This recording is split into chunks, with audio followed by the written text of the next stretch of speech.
You deserve our worship this morning. You deserve our hearts, our time. Thank you, Lord God. Amen. The Lord will bless us this morning dahil alam po natin na ang ating Panginoon ay nagpapala sa mga taong inuuna siya. Amen po ba? Naniniwala po ba kayo?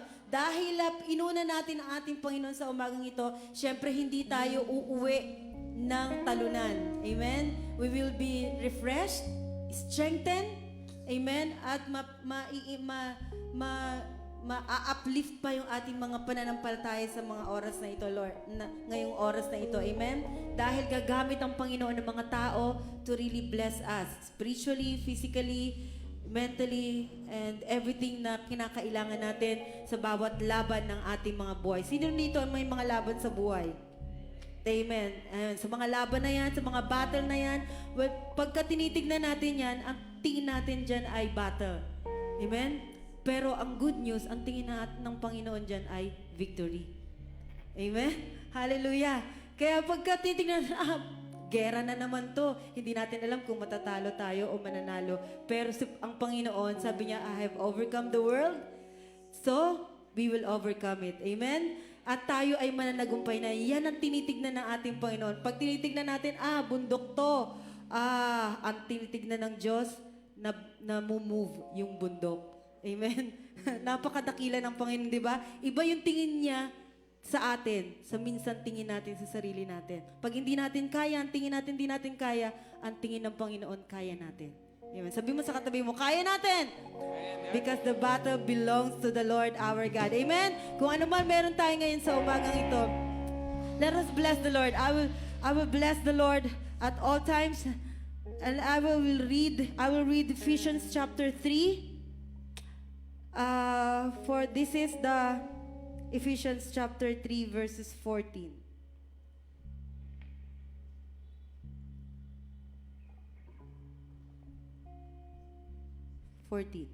For this reason, I kneel before the Father, from whom every family in heaven and on earth derives its name. I pray that out of His glorious riches, He may strengthen you with power through His Spirit in your inner being, so that Christ may dwell in your hearts through faith. And I pray that you being rooted and established in love, may have power together with all the Lord's holy people to grasp how wide and long and high and deep is the love of Christ, and to know this love that surpasses knowledge, that you may be filled to the measure of the fullness of God. Now to Him who is able to do immeasurably more than all we ask or imagine, according to His power that is work within us. To Him be glory in the church and in Christ Jesus through all generations, forever and ever and ever and ever. May we worship the Lord at this very moment and focus our eyes on the Lord our God as we hear the sound of the shofar. Blessed are you, Lord God, King of the universe.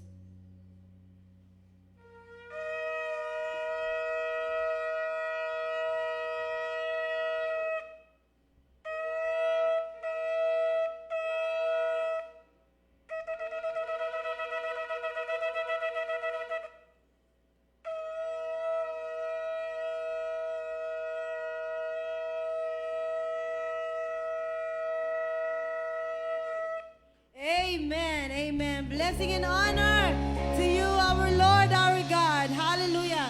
We worship you, Lord. We worship you, Lord. Glorify your name. Let us continue worshiping the Lord, our God. Amen. Hallelujah. You are worthy, Lord. When all I see is the battle, you see my victory. Thank you, Lord God. When all I see is the mountain, you see the mountain move. Thank you, Lord. Come on. Worship you, Lord, this morning. Oh, we glorify your name this morning. Give our best clap and offering to our Lord, our God, this morning. Glorify your name. Glorify your name. Lift up your voices.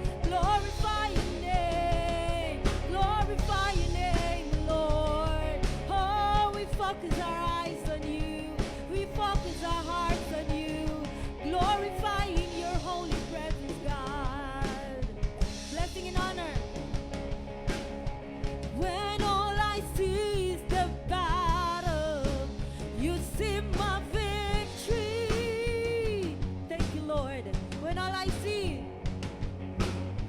when all I see is the mountain, you see the mountain move. And as I walk through the shadow, your love surrounds me. Thank you, Lord God. There's nothing to fear now. There's nothing to fear now, for I am safe with you. Hear this song. So when I fight on my knees with my head lifted high. Oh God, the battle belongs to you, and every fear I lay at your feet. I sing through the night. Oh God, the battle belongs to you. Do you believe? Have faith in the Lord our God. Sing it again. When all I see is the battle, you see my victory. When all I see is the mountain, Lord. When all I see is the mountain, you see a mountain move. Before, as I walk through the shadow, your love surrounds me. Thank you, Lord, there's nothing to fear now. There's nothing to fear now, for I am safe with you. Come on, have faith. So when I fight, Lord God, so when I fight on my knees with my head lifted high. Oh God, the battle belongs. So when I feel to Lord, lay at your feet, I sing through the night. Oh God, the battle belongs to you. And if you are for me, who can be against me? Come on, give your best. And if you are for me, who can be against me? For Jesus, there's nothing impossible for you. For Jesus, there's nothing impossible for you. When all I see is the ashes, you see my beauty. Thank you, Lord, and how you see us. When all I see, when all I see is the cross, God, you see an empty tomb. Let's give our faith unto the Lord. So when I fight on my knees with my head lifted high. Oh God, the battle belongs to you. So every fear I lay at your feet. I sing through the night. Oh God, the battle belongs to you. See you once again. If you are for me, who can be against me? And if you are for me, who can be against me? There is nothing, Lord, and there is no one. For Jesus, there's nothing impossible for you. When all I see are you see my beauty, you see my beauty. When all I see is the cross, when all I see is the cross, God, you see an empty tomb. So when I fight, I fight on my knees with my hands lifted high. Oh God, the battle belongs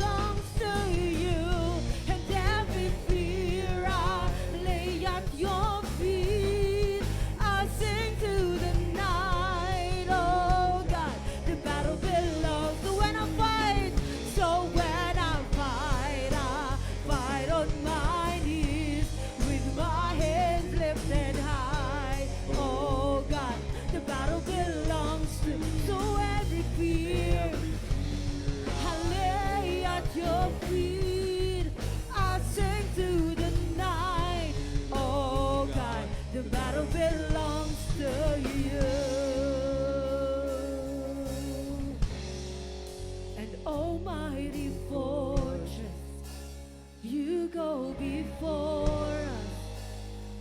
Nothing can stand against the power of our God. You shine in the shadow, you win every battle. That's right. Nothing can stand against the power of our God. You mighty, almighty fortress, you go before us. Nothing can stand against the power of our God. You shine in the shadow, you win every battle. Nothing can stand against the power. Yes. Oh, see it again, almighty and almighty fortress.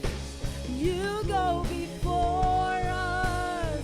Nothing can stand against the power of my God. You shine in the shadow, you win every battle. Yes, nothing can stand against the power of our God.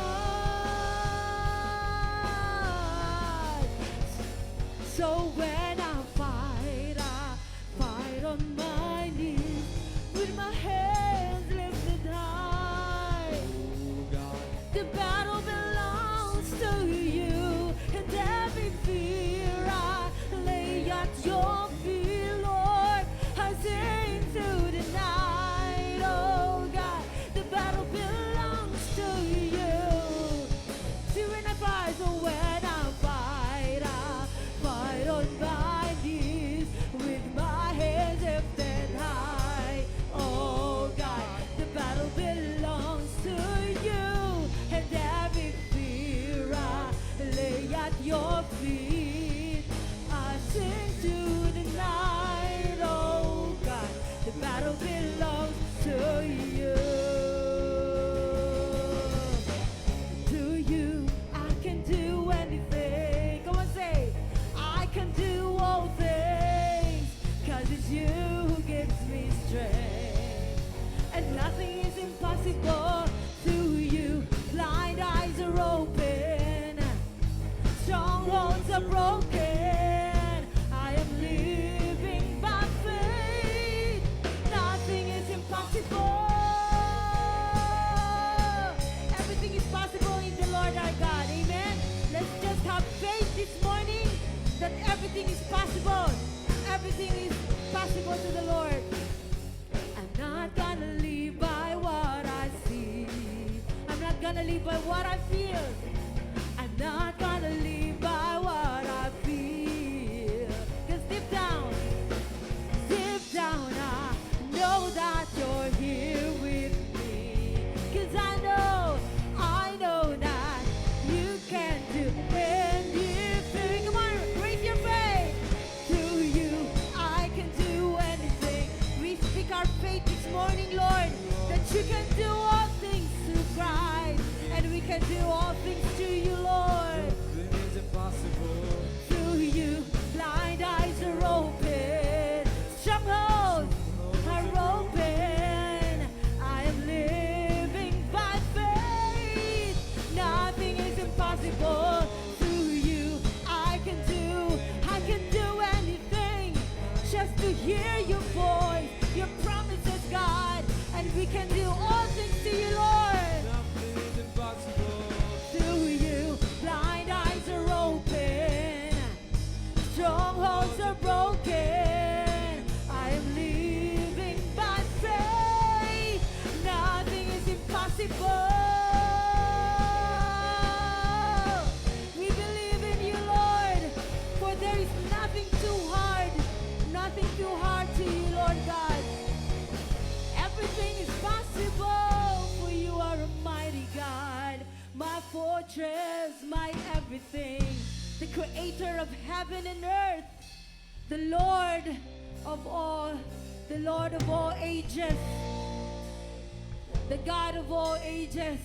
You are everything, O Lord, and we praise you this morning. Everything is about you. Ang aming pag-awit, ang aming pagpalakpak, Panginoon. It's It's all about you, Lord Jesus, and as we worship you, we lift our hearts to you, Lord. We lift our hearts to you, Lord. We lift our hearts to you, Lord. Glorify your name, Lord Jesus. Yes, you are the God of all the universe. You are everything, Lord. This morning, the universe declares His greatness. The generations know His name,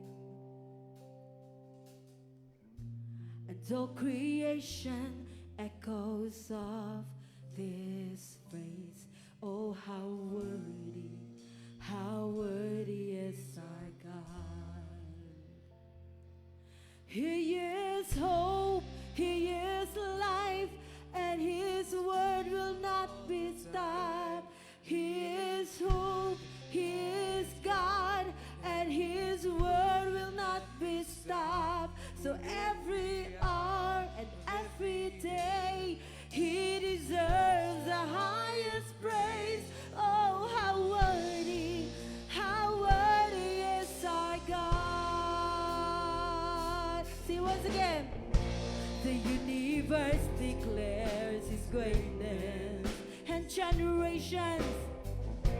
the generations know His name, and all creation echoes of His praise. Oh, how worthy is our God. Do you believe? Come on, sing it out.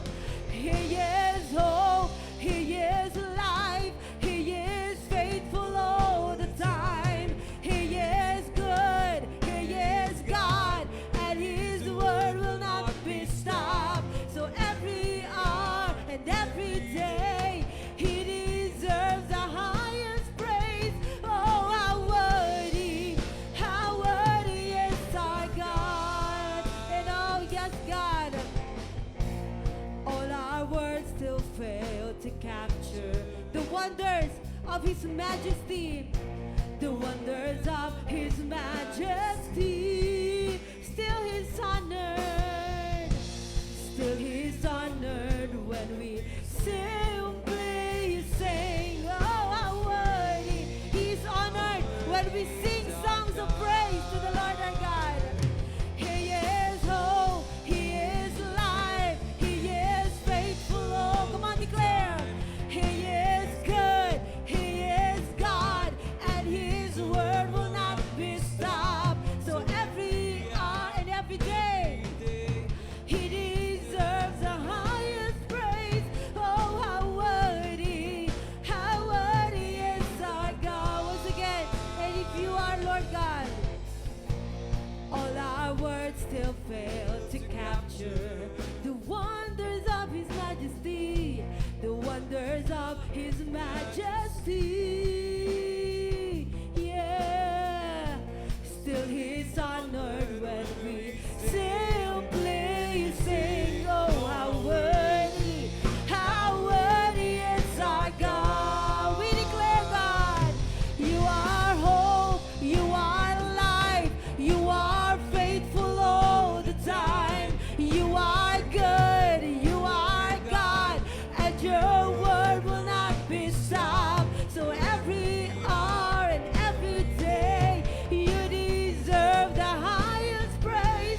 Oh, how worthy is our God.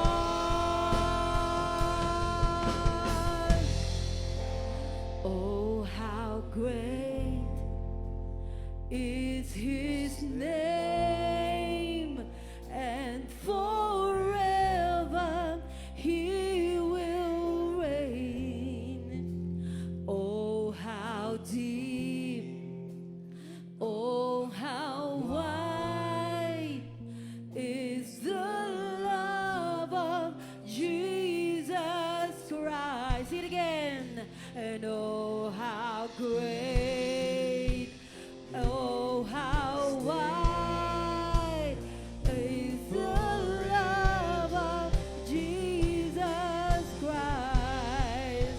And oh,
it all. For from you are all things. For from you are all things. And to you are all things. You deserve, yes, to all that you have done, Lord. You are worthy. You are worthy of it all. You are worthy, Lord. You are worthy of it all. For from you are all things. For from you are all things. And to you, you deserve the glory. See once again, with all our voices, with all might, you are worthy of it all. For all the things that you have done, Lord, you are worthy of it all. For all the healings, for all the provision, God, for from you are all things, and to you are all things. You deserve the highest. You deserve the highest, Lord. You deserve the highest, Lord. For all that you have done, you deserve all the praises. Oh, Sante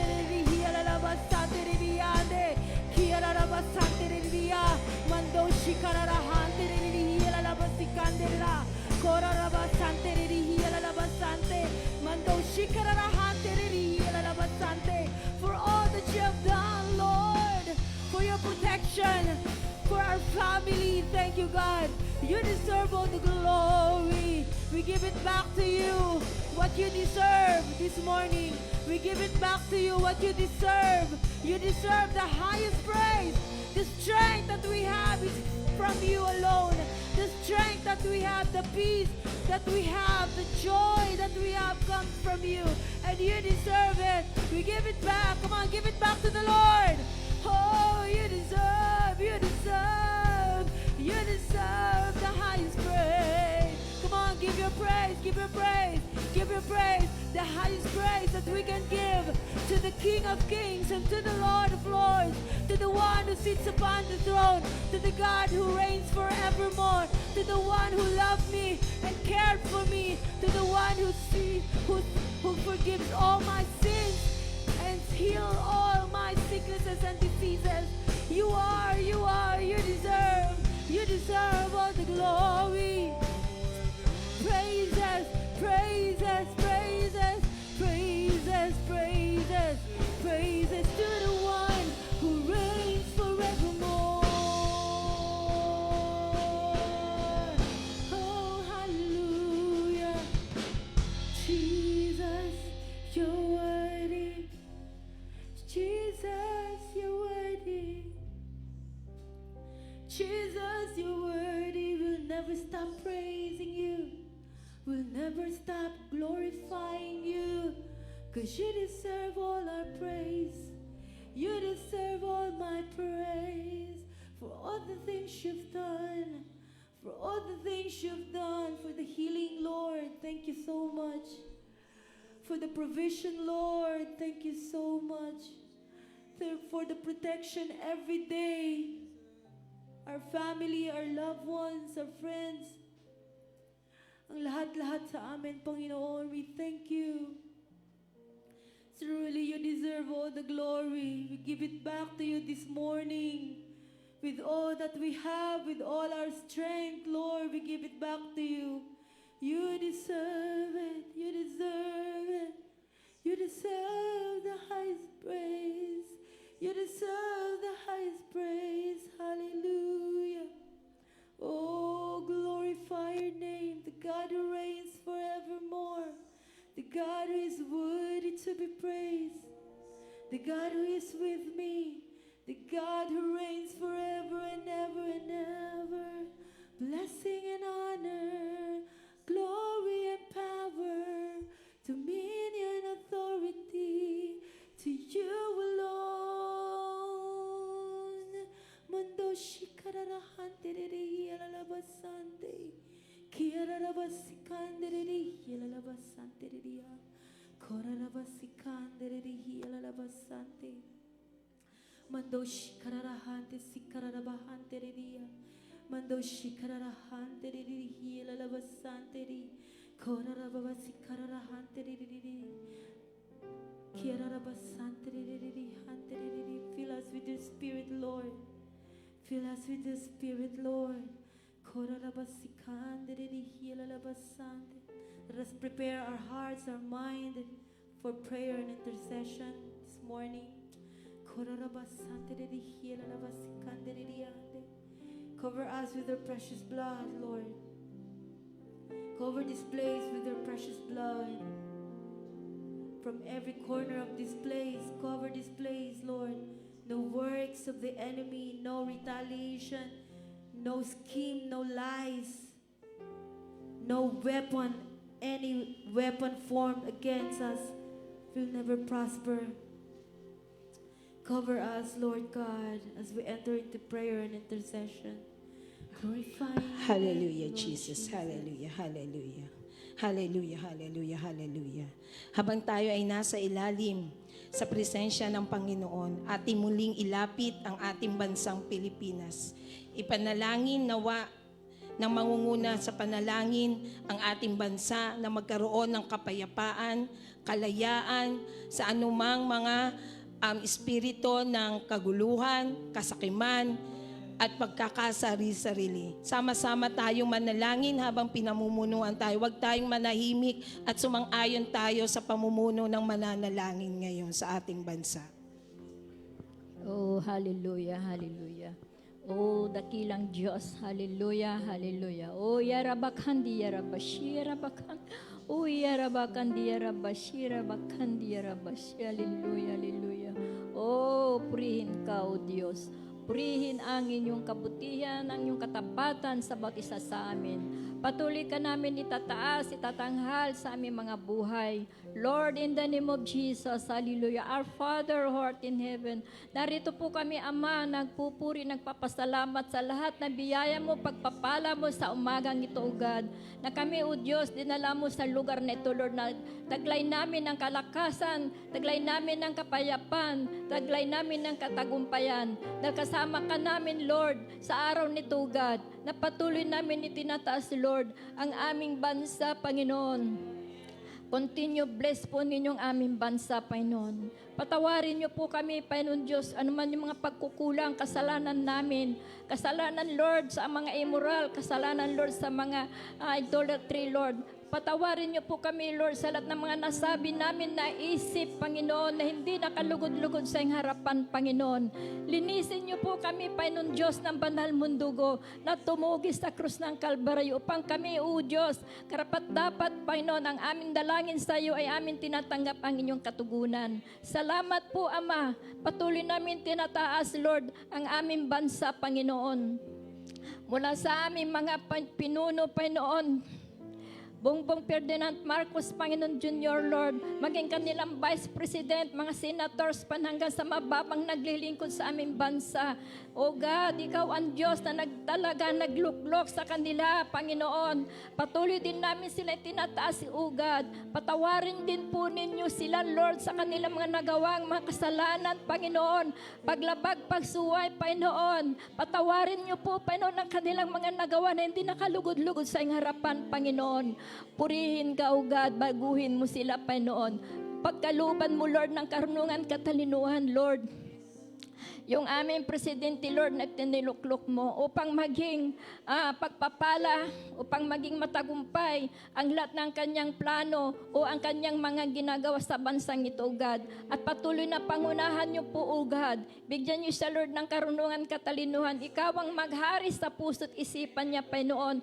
Na anuman ang kanyang mga pinapatupad, Panginoon, ay mula lamang sa iyo, Panginoon. Na huwag siyang manahan sa sarili niyang kakayanan, Panginoon. Dahil ikaw lamang ang Diyos na tama, right? Ikaw lang amang ang may mabubuting gawa, Panginoon. Patawarin niyo po sila, Lord, kung sila man ay nagkulang, nagkasala sa mga ginagawa nila, Panginoon. Tinatas po namin sa iyo ang aming mga karagatan, pero na patuloy mo din po pagpalain, O God, ang West Philippines Sea, Lord, na patuloy na ito ingatan nyo, at patuloy, Lord, na ilayo sa anuman mga banta ng mga kaaway, Lord, in the name of Jesus. At patuloy mo pa ng pagpalain, Lord, yung mga nakatalaga dito, mga naglilingkod pa yun, na palakasin mo ang kanilang mga palakasin mo kanilang pagbabantay, Panginoon, na huwag sila magapi ng kaaway in the name of Jesus. Oh Lord, itaboy mo sila, yung aming mga sasakyan pandagat, Panginoon, na ingatan din po ninyo, God. Malit man ito, Lord, subalit alam namin ang Diyos ang kasama, ang Diyos ang nagbibigay ng kalakasan, Lord. Hallelujah, purihin ka, Panginoon. Tinatas din namin sa iyo ang mga nangyayaring corruption sa bansang ito, God. Patuloy, Lord, na ilantad mo, Lord, yung may mga gumawa nito, Lord. Huwag mo silang hayaan, Lord, na sila po ay magtago. Saan man sila, Lord, ilantad mo sila, oh God. Dahil ikaw ang Diyos na nakakaalam kung saan sila, oh God. Tulungan nyo din po yung mga nag-uusig, Panginoon, na itama nila yung kanilang mga pamumuno, Panginoon, upang mailantad ang katiwalaan, O God. Huwag mong hayaan na sila po, Panginoon, ay itama ang mali, Panginoon, kundi ang mali, ilantad mo, O God. Huwag mo silang hayaan, Lord, na ibalik nila, Lord, yung mga kinuha nila, ninakaw na yaman ng aming bansa. Lord, upang iti magamit muli sa mga pangailangan ng bansang ito, God. Patuloy mo silang siyasin ng kanilang mga puso, na sila po'y magsisi, magbalik, at patawarin mo rin po sila, O God. Kung ito man ang dahilan upang sila makakilala sa iyo, Lord, hipuin mo kanilang mga puso, O God, na sila ay magkaroon ng banal na takot sa Diyos, na muli silang gagawa na hindi mabuti, O Lord. Ingatan mo rin po ang pamilya ng aming presidente. Patatagin mo, palakasin mo ang kanyang kalooban sa mga bumabatikos sa kanya, sa mga gustong pababain siya, Lord. Huwag mong hayaan, Lord, ipagtanggol mo siya, O God. Patawarin niyo rin po kung siya man po'y nagkasal at nagkulang, O God. Alam namin na wala kang niluklok dito na hindi mula sa iyo, God. Salamat, Panginoon. Pinupuri ka namin at pinasasalamatan. Sa lahat ng himala, miracle na gagawin mo sa bansang ito na umunlad sa sagana muli. At magtalaga ka, Lord, magpadala ka ng marami mga turismo sa aming bansa, Panginoon, upang ito'y muling umunlad sumagana, na huwag silang magkaroon, Lord, ng takot, kundi sila'y magkaroon ng kapayapaan, katagumpayan, O God. Ganon din maraming investor sa aming bansa, magpadala ka, O God, upang ang bansang ito'y umunlad sumagana, at lahat na walang hanap buhay trabaho, Lord, sila kay makasumpong ng trabaho, Panginoon. Pagpalain mo, Lord, ang aming mga source of income, Panginoon. Maging ang aming mga kalupaan, pagpalain din po ninyo, O God, na dumami pa ang kanilang mga maaning mga magsasaka. Tulungan nyo din po sila, O God. Hallelujah, purihin ka, Panginoon. Maraming salamat, Panginoon. Pagpalain mo ang aming government, mga employees, mga ahensya ng aming pamahalan, Panginoon, na huwag sila, Panginoon, magkaroon, Lord, ng familiarity ang kanilang bibigyan, kundi ibigay mo na nararapat, lalo na po mga senior, Panginoon. Huwag mong hayaan, Lord, na maging corrupt ang mga naglilingkod sa aming bansa. Panginoon, palayain mo sila sa kanilang masama nilang ginagawa, Panginoon. Pandaraya, pagnanakaw, kasinungalingan, in Jesus' name. Lord, in the name of Jesus, bless mo ang aming bansa na maging maunlad, maging masagana, maging maunlad, Panginoon, maging matagumpay sa lahat ng bagay ng aming bansa. Kasama ka namin, ang bansang ito'y tinatas po namin sa iyo, Panginoon. Wala nang ibang makapag-iingat, ikaw lamang, O God. Ikaw lamang ang Diyos ng bansang Pilipinas. Lord, mahabag po kayo. Maraming salamat, Panginoon. Kahabagan mo po ang mga manggagawa ng aming mga bansang ito, O Diyos, na sila po'y magkaroon ng katapatan, kabanalan, pag-ibig sa bansang ito, pag-ibig sa kanilang trabaho, O God, pagmamahal sa kanilang kapwa, Panginoon, na sa iyo itiwalang lahat ng kanilang ginagawa, na huwag silang manahan sa sariling kakayanan. Oh Lord, salamat sa lahat ng himala mong gagawin. At gamitin po ninyong mga anak mo, mga lingkod mo, Panginoon, ang lahat ng mga mga iglesia, Panginoon, ang body of Christ ay patuloy mo silang patatagin sa pananalangin para sa aming bansa, Panginoon. Huwag mong hayaan na manghinang mga anak mo, Lord, sa nangyayari mga sakuna, kundi palakasin mo kami, patatagin mo kami spiritually, na ikaw ang aming Diyos na magtatanggol sa aming bansa. Sa dami naman nangyayaring kaguluhan, calamities man, o sakit man, o mga hirap at problema. Alam namin ang lahat ng ito ay battle mo, Lord, para sa amin, O God. Salamat, Panginoon, dahil hindi mo iiwan, hindi mo pabayan ang bansang Pilipinas. Dahil mahal mo ang bansang Pilipinas. Maraming salamat sa lahat ng himala, pagpapala mo, O Diyos, ipagkakaloob mo sa bansang Pilipinas. Pinupuri ka namin, O God, at pinasasalamatan. I-bless mo pong body of Christ, ang mga pastor, Lord, na nangihina pa ng palataya, nakakakumit ng immoral, makakamit, Lord, ng kasalanan. Lord, hipuin mo kanilang mga puso, patawarin mo sila. Pagpalain mo po ang body of Christ na tumatag, lumakas at maging matagumpay ang bawat pangaral nila, O God. Salamat, Panginoon. Pinupuri ka namin at pinasasalamatan. Patuloy na ikaw ang maghari sa aming bansa, sa aming iglesia, sa aming mga bawat pamilya. O God, maraming salamat, O Lord. Binabalik namin ang lahat na papuri, pasasalamat, pagdakil at pagsamba sa pangalan ng Jesus. Amen. Thank you, Lord. Hallelujah, Jesus. Praise your name, O Lord God. Praise you. Oh, hallelujah, hallelujah.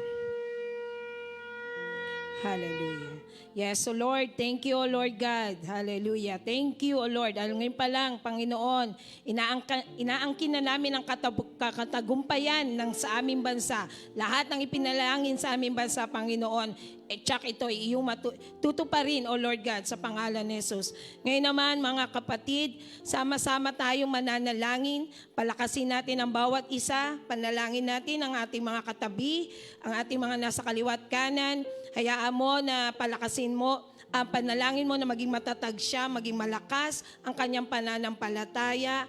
At anuman yung sasabihin ng banal na Espiritu sa iyo na ipapanalangin sa iyo mga kahawak kamay, ay ito ay iyong ipanalangin. Hayaan mo ipanalangin mo ang kaligtasan, na divine protections be upon, O Lord, sa kanila. Sige po, sabay-sabay po tayong manalangin. Hallelujah, Jesus.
Oh, hallelujah, Jesus. Hallelujah.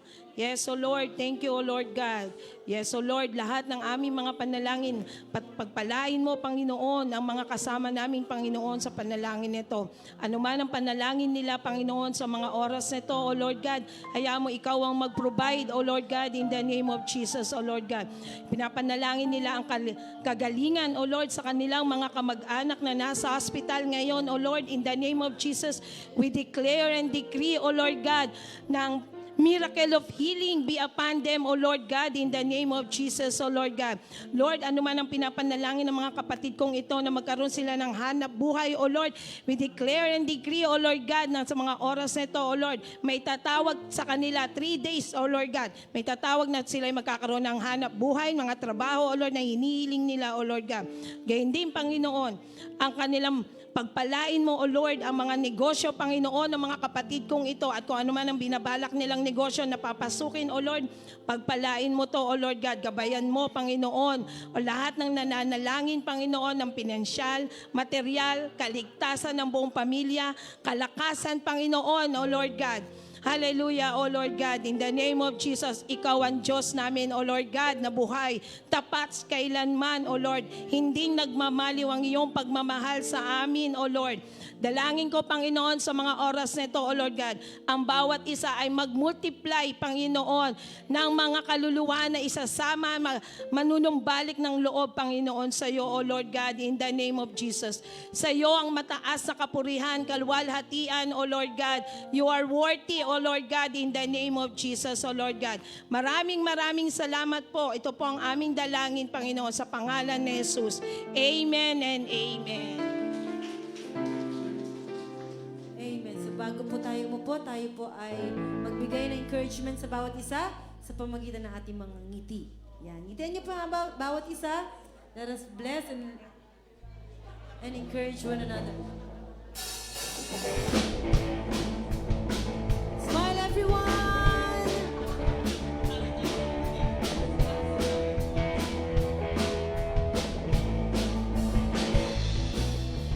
Smile, you look so beautiful.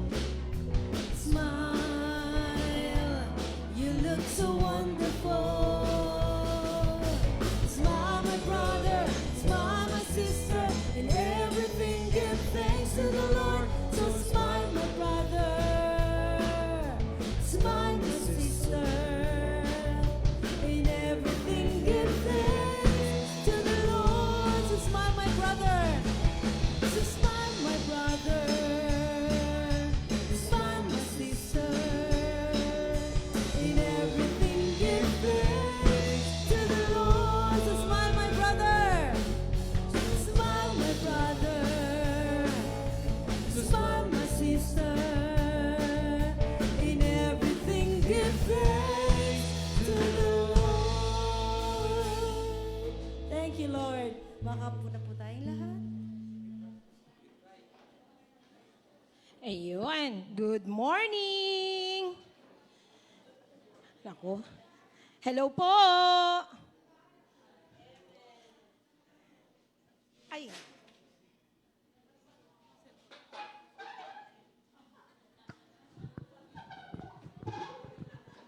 Sanay tayo dito.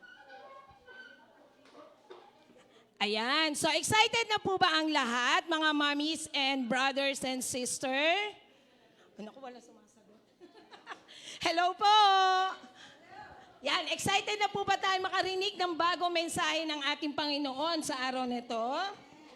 Yes, syempre hindi ko na ito patatagalin dahil siya ay tinawag at kinausap ng banal na espiritu para i-share ang magandang balita sa atin. At ito'y talaga namang nagpapasigla at nagiging gabay natin sa araw-araw. Walang iba ang teacher ng Quezon City. Tama po ba? Okay po. Si Ma'am Hasmin Carbonell. Hello, good morning po.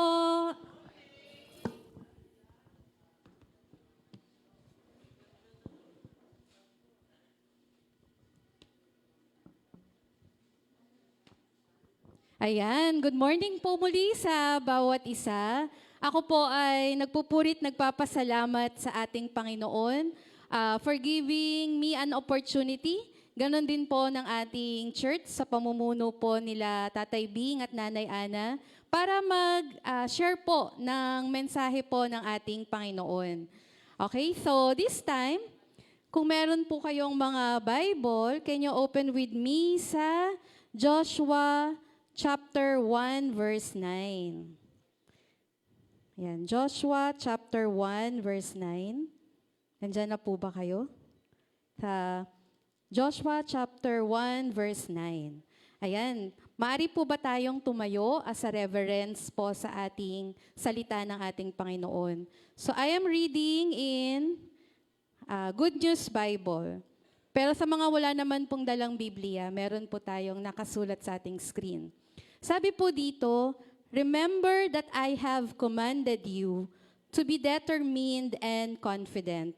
Do not be afraid or discouraged, for I, the Lord your God, I am with you whenever you go. So let us pray.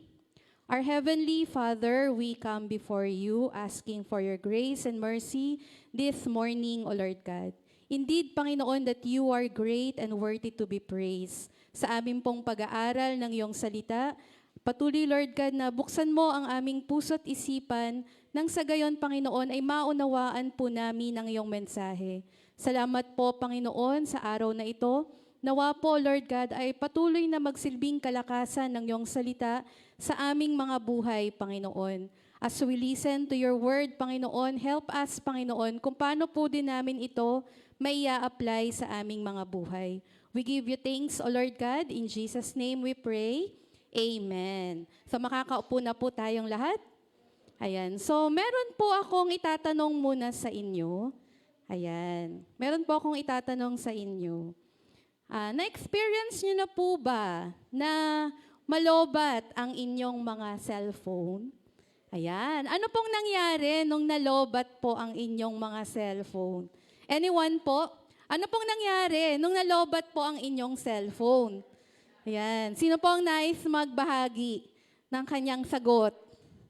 Ayan. Ano pong ginawa ninyo nung nalobat na ang inyong mga cellphone or battery ng inyong mga cellphone? Sige po, Nay. Ano pong inyong ginawa? Charge po. Ayan, nagcha-charge. Meron ba ako ditong pang press kay Nanay? Ayan po. Ayan, nagcha-charge. Iba pa, ano pa? Ano pang ginagawa ng ilan kapag nalobat na ang inyong mga cellphone? Binabato? Ano? Pag wala kasi wala nang gamit. Ano pa? Anong ginagawa? Anyone? Ayan, sige po, Nay. Ano po? Hindi magamit. Ayan, hindi daw na magamit. Ayan, hindi na niya gagamitin. Ay, sabi ko po. Ayan, so, hindi na daw niya gagamitin kasi lobat na. Pero ano bang minsan na ginagawa natin kapag lobat na ang ating cellphone? Di ba kailangan po natin ng, ano kayang kailangan natin? Halimbawa, malayo ka sa outlet, malayo ka sa iyong mga, hindi mo dala yung charger. Ano kaya yung pwede nating gawin? Ayan, very good. Nay, anong pong sagot po ninyo, Nay? Power bank. Power bank. Ayan, kailangan po niya ng power bank. Pero pa. Ayan. Power bank, ayan. So, Kuya Jason, ano bang kailangan natin? Ayan, kailangan natin ng power bank. That's why, para tayo ay magamit nating muli. Halimbawa, nagta-travel ka, or kaya, lalo na po ako sa school, lagi ako may dalang power bank. Kasi yung lapel ko, hindi siya good for 6 hours. Pag after 3 hours, nalolobat na yung lapel ko. So kailangan, meron po akong power bank. At minsan, kapag naman, dahil mainit po sa public school, yung akin pong fan, kailangan din po siyang i-charge. So, napaka-importante po sa akin ng power bank. Pero halos lahat sa atin, minsan, nakadependent tayo sa outlet or kaya sa pagcha-charge. Ayan, ayaw ng aking. Ayan, so minsan, kapag nalolobat tayo, sabi nga ni Nanay kanina, kapag nalolobat tayo, hindi na natin magamit yung ating cellphones. Kahit gaano pa po yan, kalaki yung memory, kahit gaano kaganda ang iyong cellphones, or kalawak yung specs nito, kapag ito po ay nalobat na, hindi na po natin magagamit. Pero sooner or later, kapag naubos na po yung ating battery, ang gagawin po natin ay magcha-charge nga po.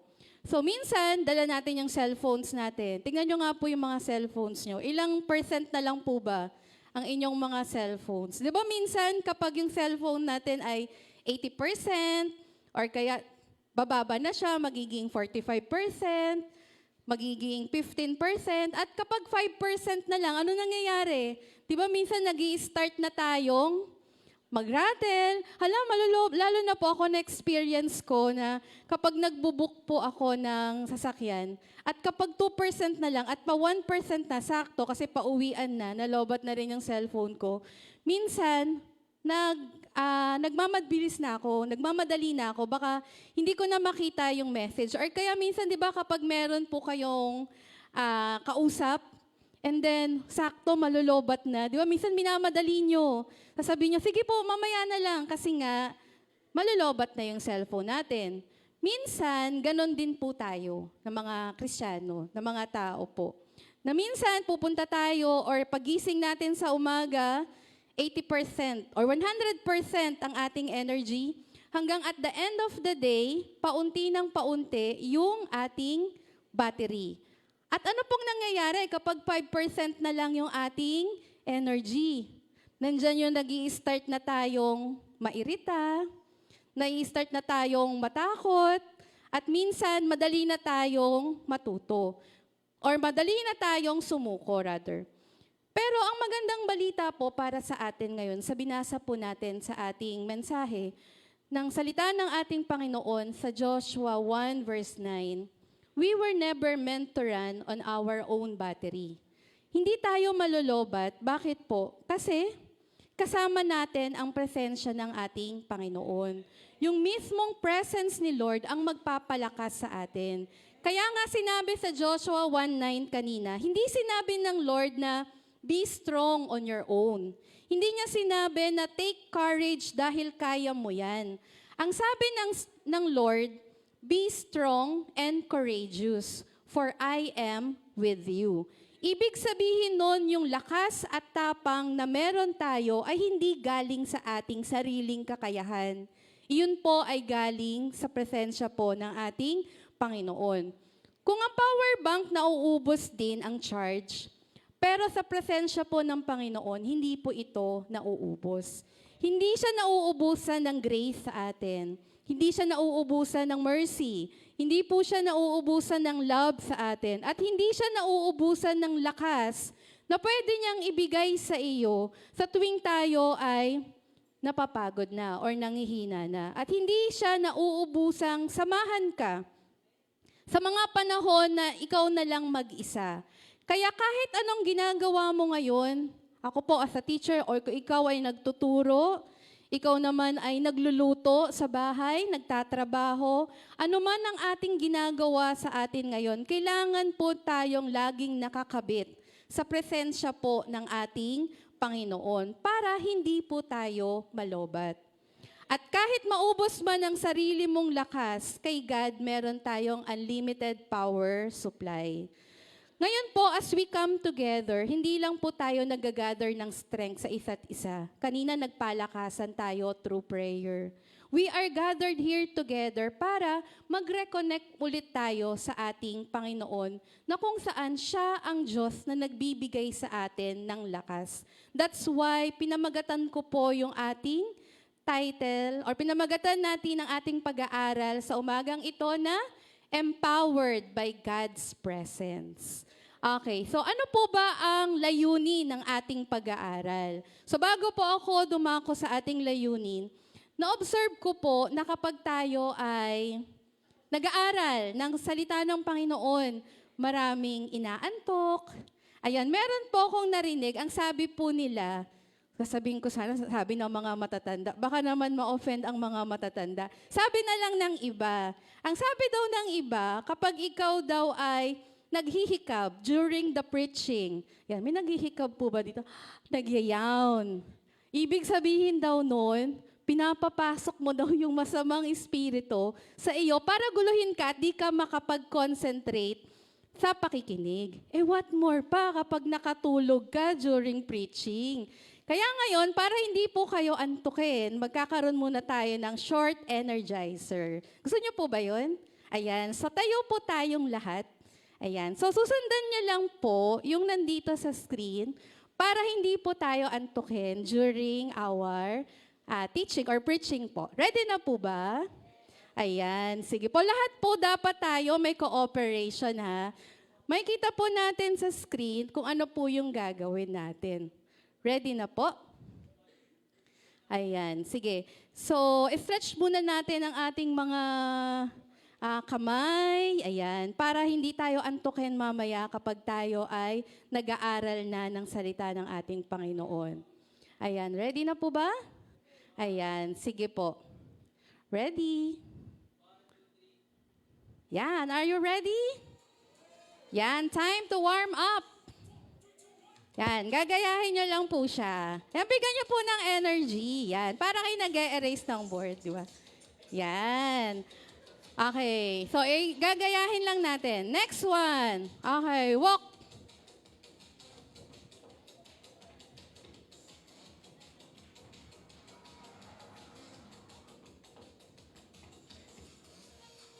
Yan, you can do it.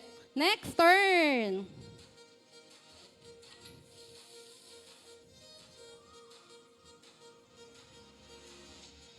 Dapat sinasabayan nyo, di ba? Parang ano na yung TV natin, touchscreen.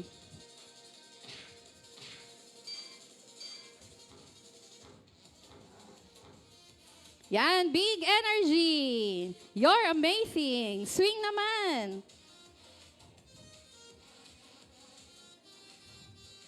Oops, baka matamaan kayo. Oh, yeah. Isa pa. Nice moves. Okay, clap.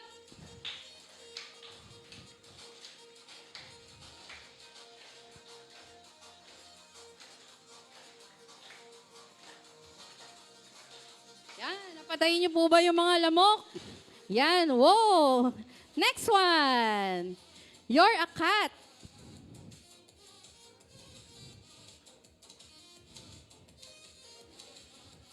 You rock. Take a breath.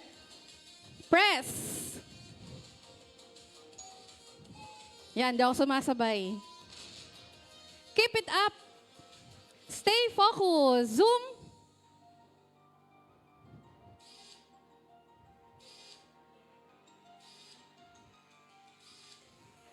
Okay, you got this. Almost there. Jump.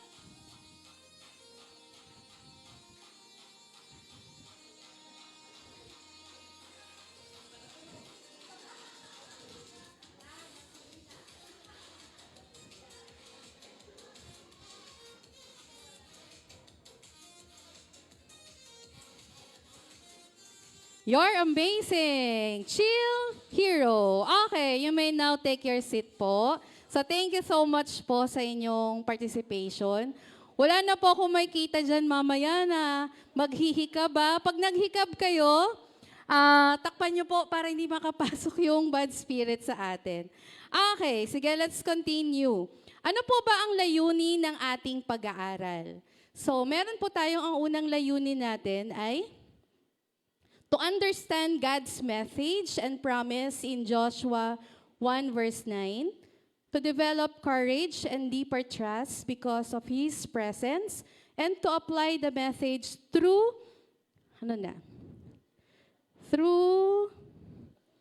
dito na lang sa akin, through the concrete acts of faith and obedience. So this time, pag-aaralan po natin ang buhay ni Joshua. Ayan. Kilala po ba natin si Joshua? Ayan. So si Joshua po, ang original na kanyang pangalan ay, ano po? Ano po yung nakasulat sa screen natin? Hosea. Sabihin nga po nating lahat, Hosea. Ayan. Ang ibig sabihin po nito ay salvation. But later on, si Moses po, pinalitan po yung pangalan ni Joshua na anang Hosea. Ginawa po niyang Joshua. Ang ibig sabihin naman ng Joshua ay, the Lord is salvation. So, ibig sabihin, yung mga pangalan pala ay may mga meaning. Alam niyo po ba yung meaning ng inyong pangalan? Ayan. Ako po, ang pangalan ko po ay Jasmine. Isa daw siyang fragrant flower. Nung last week, nabigyan tayo ng isang sakong ang bigas. Tawa kami ng tawa habang kami ay nakasakay sa tricycle. Kasi yung pangalan ko, nandun sa pangalan ng sako ng rice. Sabi ng mga anak ko ay, Mami, yung pangalan mo, nandyan sa pangalan ng rice. Jasmine Rice, ayan. So, ang pangalan ko pala ay hindi lang Bulaklak. Isa rin palang brand ng bigas. Ayan. Hindi pa ako nagpo-promote ng bigas. Natatawa lang ako nung nakita ko yung pangalan ko doon. So, ano po bang meaning ng pangalan ni Hosea or ni Joshua? Ito po ay, the Lord is salvation. Ibig sabihin, pangalan pa lang niya, pwede nang pang-evangelize. Yung pangalan kaya natin, nakakapag-evangelize po ba tayo? So kahit hindi siya magsalita, yung meaning po ng pangalan niya ay may kita po natin na may meaning. Pangatlo po, he was Moses' assistant and one of the 12 spies sent to Canaan. So sabi po yun sa Numbers 13. Familiar po ba tayo dun sa 12 spies? Ayan. Sino po nakakaalam ng story na nangyari sa 12 spies? Anyone? Yan, sino dito yung mga Sunday school student before na active? Ano po ba yung 12 spies? Yung spies na to ay, hindi siya yung spice ng spelling ay S-P-I-C-E na ginagamit natin sa pagluluto. Ano po ba tong 12 spies na to? Ano pong nangyari? Sino po nakakaalala ng story na naging isa sa mga spies si Joshua? Anyone? Ayan, wala na namang gustong mag-recite. Sino po? Wala po. Susumbong ko po kayo sa mga naging Sunday school teacher ninyo. Sino po ba? Ano po bang nangyari dun sa 12 spies na to? Meron po ba? Ayan, sino po? Wala na't nakayuko. Sino po nais mag-recite? Ano pong nangyari dun sa story na 12 spies na pinadala ni Moses sa Canaan? Meron po ba? Nagbubulungan sila. Sige po, i-recall natin yung story. Naalala niyo pa po ba yung story? Hindi na. Sige po, ako magkukwento. So, pinapapunta ni Moses, gusto nilang makita yung promised land. That's why nag-send si Moses ng 12 na leaders. At yung 12 na leaders na ito, isa doon ay si Joshua. Kaya lang, out of the 12 spies, o yung tinatawag nating nagsusuri, sila yung nag-o-observe kung maganda ba yung place or not. So, sila po yung pinadala ni Moses na 12 na mga leaders. Kaya lang, during their times, ano pong nangyari? Yung 10 na nag-o-observe, ano pong ginawa nila? Nag-report po sila ng negative thing about dun sa place na pinapa-observe sa kanila. But si Joshua, kasama niya si Caleb, sila yung dalawang spies na, anong sabi nila? Na maganda yung place. Ano pa? Na punong-puno siya ng mga maganda yung lupa at pwede nilang pagtirhan. So yun po yung kaya siya pinadala ng Lord dahil sa faithful niyang report kay Moses. And then, sumunod po, Joshua was a man of faith and courage, chosen by God to lead Israel into the promised land. After Moses' death, Joshua faced the huge responsibility of leading a nation of over 2 million people. So, ang dami ng kanyang pinamahalaan. Tayo po, kamusta po kaya yung ating pinamamahalaan? Yung tayo po, saan tayo nagli-lead? Pwedeng nagli-lead tayo sa school, or kaya sa ating mga work, sa ating tahanan, or kaya sa ating family. Kung titignan natin, natatakot si Joshua after mamatay ni Moses. Kasi siya na yung pinalit ni Moses sa kanya. At para sa kanya, napakalaki ng responsibility na ikaw yung mamahala doon sa 2 million people na mga Israelite people. At alam naman natin ang mga karakteristik ng Israelites. Mga matitigas po ang kanilang mga ulo. Hindi po sila mga masunurin. Kaya, syempre, mahirap pong mag-lead sa ganong uri ng mga tao. Tayo po ba kapag nililid, madali po ba tayong sumunod? Ilang utos bago tayo sumunod sa mga anak? Ilang utos pag sinabi ng inyong mga magulang o yung mga pag sinabing maghugas ka ng plato, ilang utos bago po sumunod ang inyong mga anak sa mga magulang at sa mga anak, ilang beses muna ang utos bago tayo sumunod. So ano pa yung mga challenges na naharap ni Joshua? He had to cross the Jordan River, conquer city like Jericho, and guide the Israelites into a land full of enemies. So Joshua may have felt fear and discouragement. Sa ganong sitwasyon na pinapatawid sila ng Jordan River at nais nilang mapuntahan or makonquer yung Jericho, ang dami nilang mga obstacle na naranasan. Kaya normal lang sa tao na siya ay matakot. That's why, sa binasa natin kanina, nadi-discourage din po si Joshua. Parang tayo rin, nadi-discourage tayo. Minsan, ang discouragement natin ay mismong nasa tahanan natin, or minsan nasa workplace, or minsan baka yung katabi mo, minsan nadi-discourage na tayo. Hindi po ba? Or nagsisilbing encouragement siya sa atin. So, ano po ba yung pinagmulan ni Joshua? Siya po ay anak ni Nun. Galing po siya sa tribe ng Ephraim. So, napaka-importante po ng kanyang pinagmulan kasi po, ang tribo po ng Ephraim ay sila po yung mga malalakas at may leadership potential. So, makikita natin dito na si Joshua po ay isang servant ng ating Panginoon. Isa din po siyang warrior or mandirigma, sundalo. So sa buhay niya, makikita natin that God uses ordinary people para gawin yung mga remarkable tasks na pinapagawa sa atin ng ating Panginoon. In the life of Joshua, we see a leader full of courage and faith, even when facing giants. Kasi nung pinapunta po sila doon sa Promised Land, marami po doon na mga higante. So, imbis na higante yung makita nila, hindi po natakot si Joshua na pumunta po doon sa Promised Land dahil naniniwala siya na kasama po niya ang ating Panginoon. So, sa pag-aaral po natin ngayon, when God's presence is with us, we are empowered to face challenges sa ating mga buhay. So, now let us explore. Katulad ni Joshua, paano po ba tayo ma-empower by God's presence in our own lives?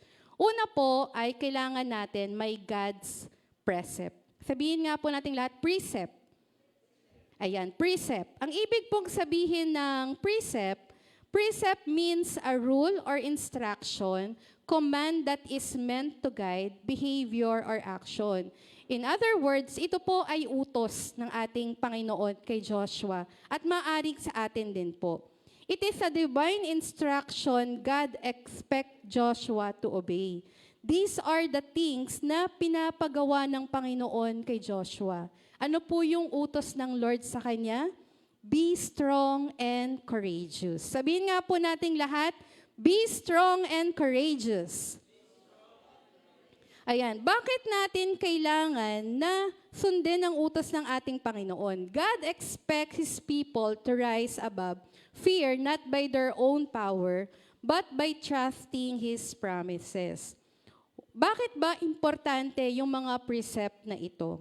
Una po, alam ng Lord na mahirap yung dadaanan ni Moses. Sa atin din po, bakit kaya inuutos sa atin ng Panginoon na maging matatag tayo, na maging matapang tayo sa pagharap natin sa buhay? Kasi beforehand, alam ng Lord na yung dadaanan natin ay mahirap talaga.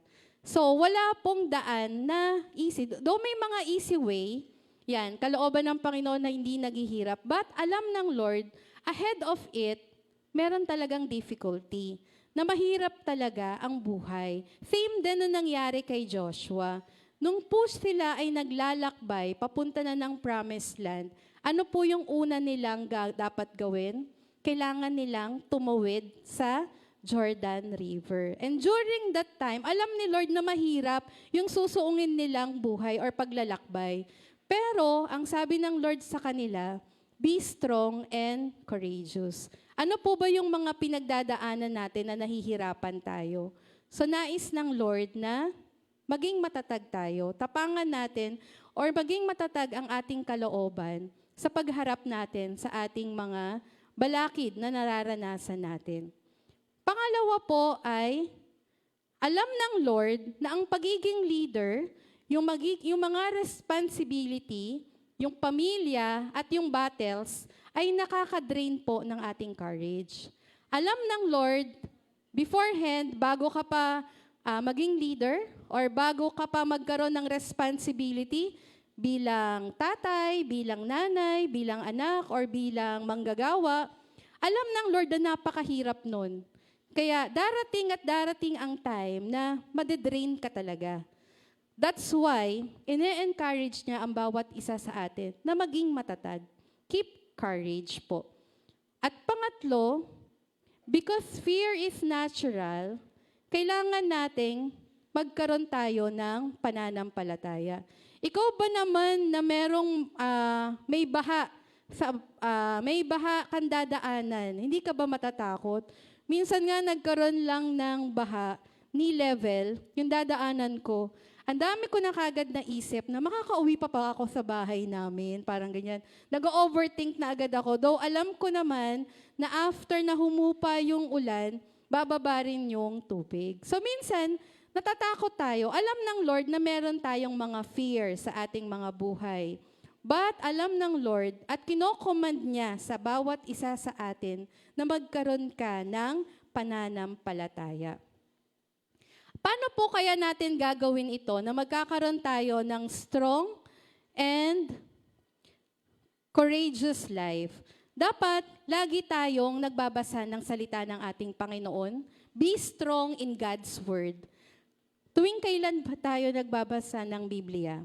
Be courageous in obedience. Pag sinabi ng Lord na be strong and courageous, sinusunod ba natin? At pangatlo, be firm even when your emotion says otherwise. Kapag hindi na kaya ng emotion mo, sumusunod ka pa rin ba? Kadalasan, kapag nanghihina ng ating mga emotions, nahihirapan po tayong sumunod. Tama po ba? At minsan, hindi na lang tayo susunod kasi nga, nasasaktan tayo. Yun po yung nais na ipagawa sa atin ng ating Panginoon kapag po tayo ay nakakaranas ng mga pagsubok sa buhay, na maging matatag at tatagan po, maging matapang at maging matatag po ang ating kalooban. Pangalawa po ay God's prohibition. Sabihin nga po natin, prohibition. Ayan, kung merong pinapagawa ang Lord sa atin, meron din siyang pinagbabawal na ipagawa sa atin. Ang sabi niya na dapat na hindi natin ginagawa ay, do not be afraid, do not be discouraged. Ayaw ng Lord na matakot ka. Ayaw ng Lord na ma-discourage ka.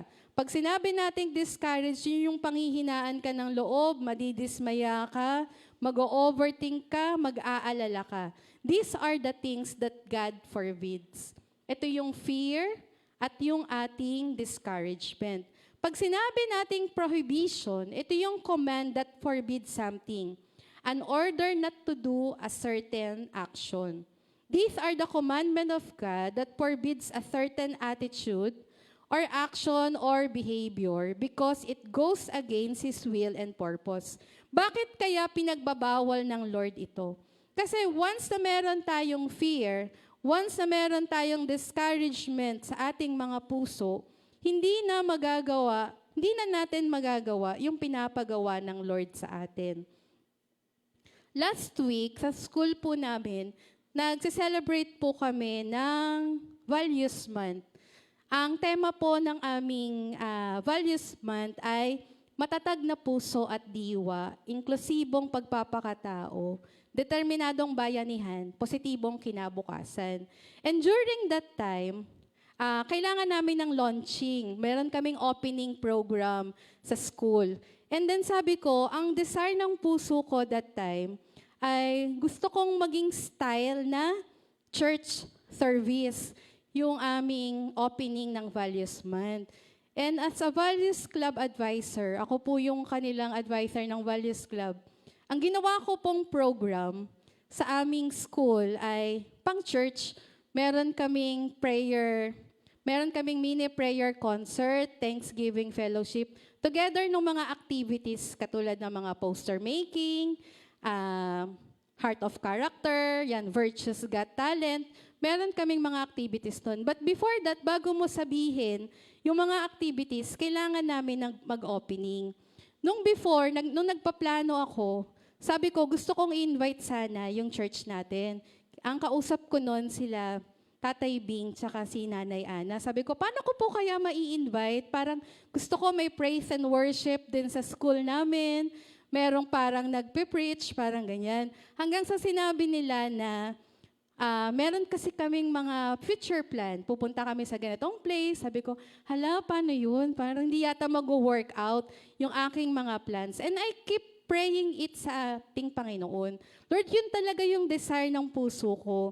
Na kapag nagkaroon kami ng launching sa school, gusto ko style niya ay pang church. So I keep on praying kahit wala naman akong kakilalang, kasi hindi naman ako nakikipag-usap sa ibang mga students if they are open sa Christianity. So, yun lang. Hanggang sa sinabi ko lang sa aking mga officer na ganito yung flow ng ating program. May praise and worship and then merong sharing ng Word of God. And then, hanggang sa nag-confirm sila, meron palang mga band din sa school namin. And then, meron din silang mga instrument na dinala. Kaya nung after ng flag ceremony namin, first time daw nangyari yon sa school na after ng flag ceremony, nagkaroon ng praise and worship. And then, ako po yung nagsabi ng tema. And then, ginamit ko po rin po itong ating message. Pero hindi po ako doon nag-speak.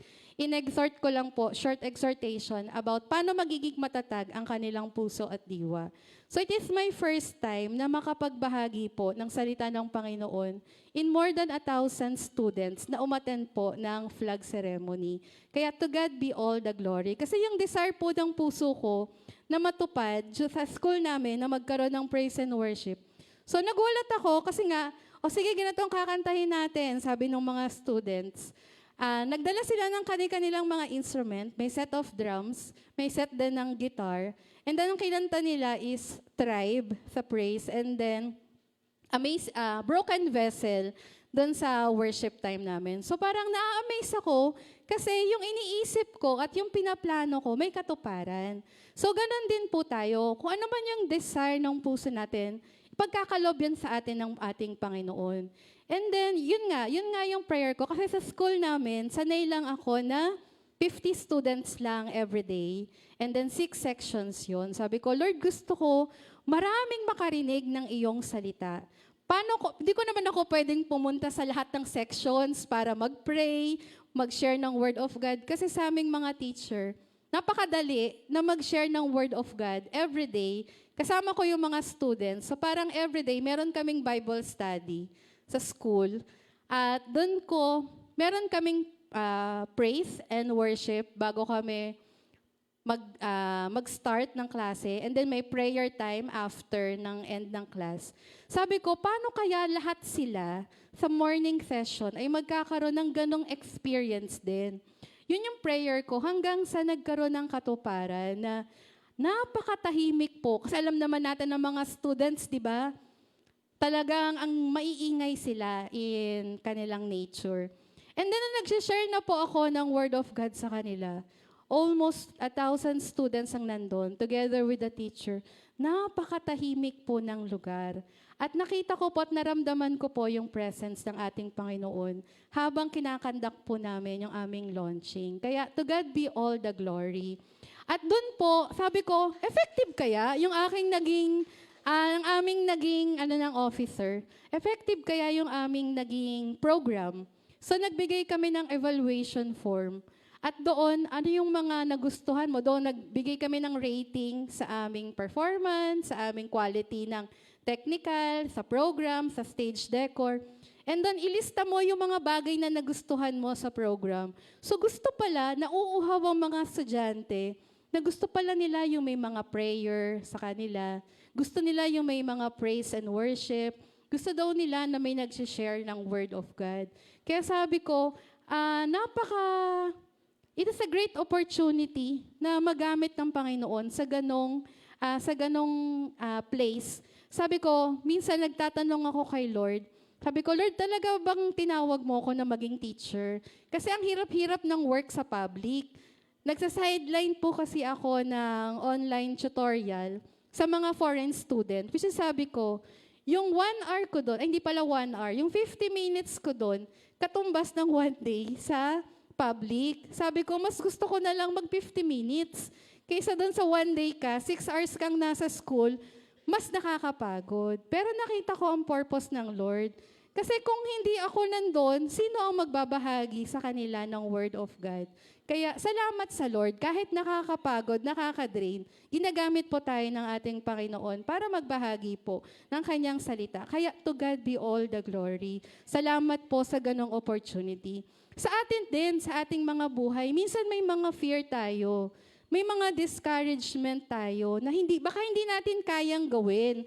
Baka hindi natin kayang gawin yung pinapagawa ng Lord sa atin.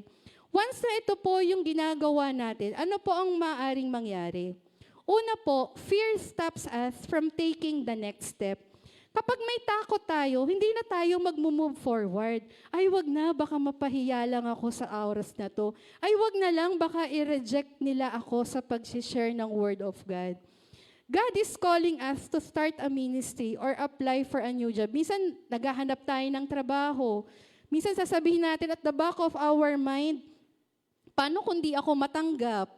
Diba? Sa mga kabataan, diba? Paano kung bumagsak ako? Ang dami nating mga negative pag-iisip sa ating mga puso. But once na meron tayong takot, it stops us from taking the next step. The fear freezes our progress. Hindi tayo makaka-move forward kapag meron tayong fear. Pangalawa po, fear makes us exaggerate the problem. Katulad nung 10 spies na pinadala ni Moses doon sa Canaan, ang nakita nila ay puro higante. Ay, hindi maganda yung lugar na yun, sabi nila. Puro higante lang doon, para kaming mga grasshopper lang doon, ang lalaki ng mga tao doon. Huwag na tayong pumunta. So kapag tayo ay may fear, it magnifies the problem. Mas nakikita natin yung problema kaysa sa ating Panginoon. The enemy look bigger in their minds than in reality because fear magnifies the enemy and minimizes God. Because discouragement blinds us to God's power. Minsan kapag may discouragement tayo, hindi natin nakikita yung kapangyarihan ng Panginoon sa buhay natin. Discouragement made Joshua doubt his calling. Minsan nagdududa si Joshua dahil sa kanyang discouragement. Tinawag mo ba talaga ako, Lord, na maging leader ng mga Israelites na ito? Bakit ang titigas ng ulo nila? So minsan ganon din tayo. Tinawag mo ba talaga ako, Lord, sa trabaho kong to? Bakit minsan nahihirapan ako? Nadi-discourage tayo. Joshua was chosen, trained, and anointed by God. But discouragement whispers sa atin minsan na hindi natin kaya.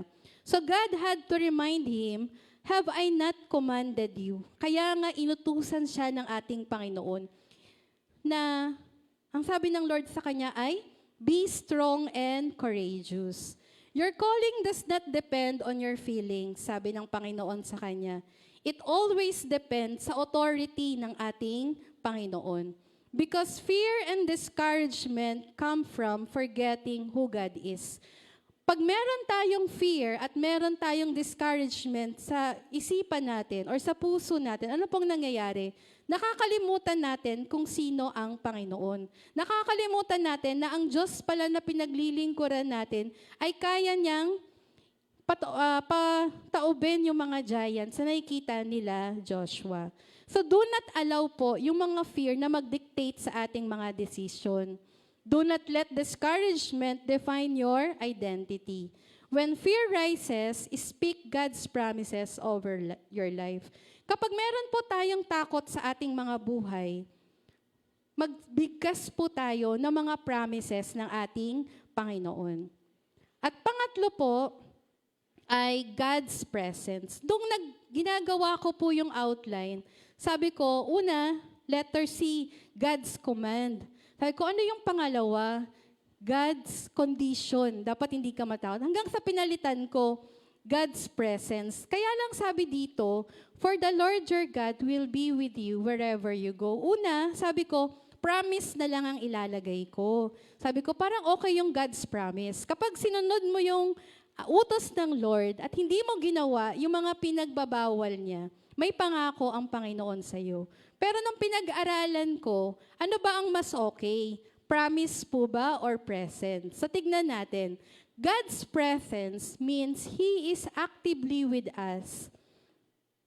He is actively with us, nakasama natin in every step of our life. Sabi po sa Hebrew, imeka, na nagsisimula sa salitang ugat na ang ibig sabihin po nito ay kasama. Hindi lang ito pagsabi sa isang tao. Pag sinabi kasi nating pangako, meron po siyang mga difference, ang promise at ang presence. Pag sinabi nating presence, ito ay statement, samantalang ang presence po is a person. May kita po natin dito na marami sa atin ang nagbibigay ng promise. Ano ba yung mga ibinigay na promise sa inyo ng inyong mga kakilala?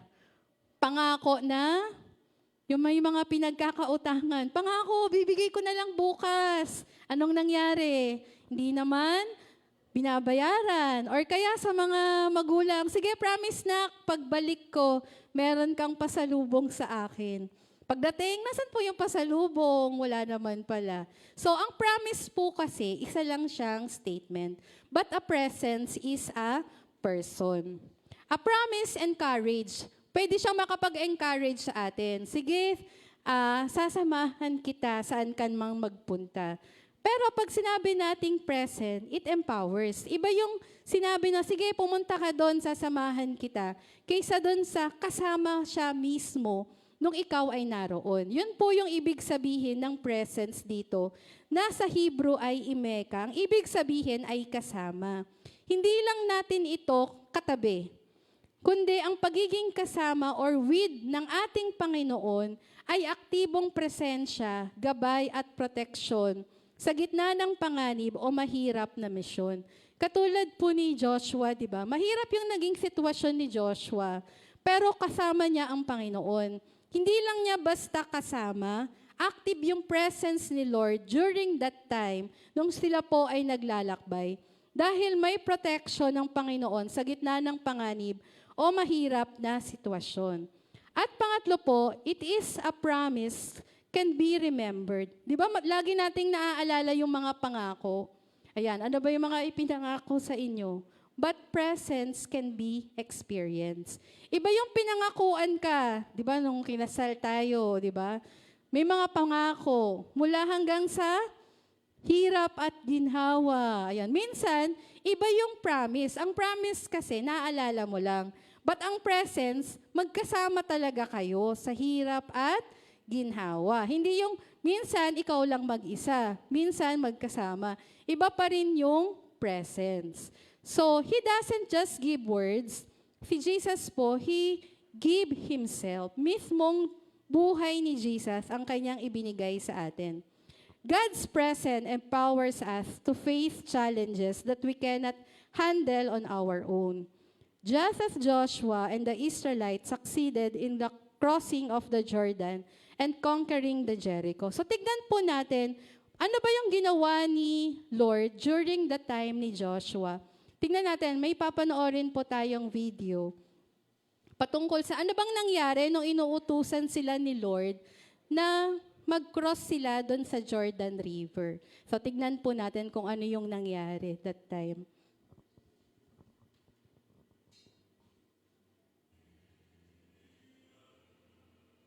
Sa bandang ano na siya, Kuya Jason, 2 minutes i-forward natin. Ayan, so inuutosan ni Lord si Joshua na tumawid po sila ng Jordan River. So ano po bang nangyari? Sumunod po ba yung mga Israelites? Hawak-hawak nila yung kaban or tipan ng ating Panginoon. Sumunod po ba sila Joshua at yung kanilang mga Israelites? Ano po yung ginawa nila?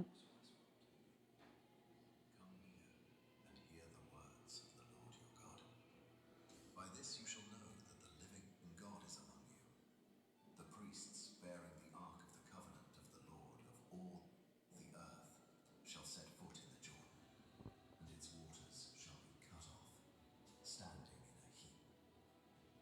And during that time, may baha.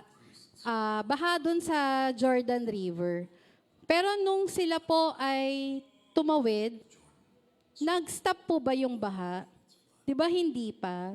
So may kita natin dito na lumulusong po sila doon sa Jordan River. At ano pong nangyari habang sila ay tumatawid sa ilog na ito?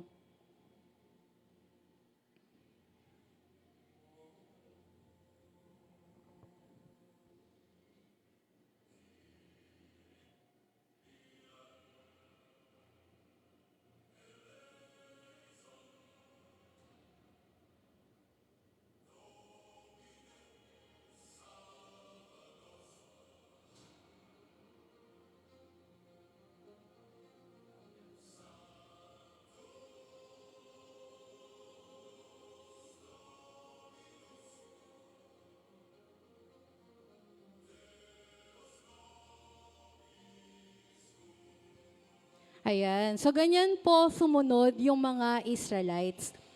During dun sa kanilang paglalakbay, nakita nila, okay na po yan, Kuya Jason, nakita po nila na may baha. Kayo po ba kapag may baha, lulusok pa kayo? Hindi na, di ba? Siyempre, mababasa yung sapatos ko, mababasa yung aking damit. Hindi ako lulusob doon.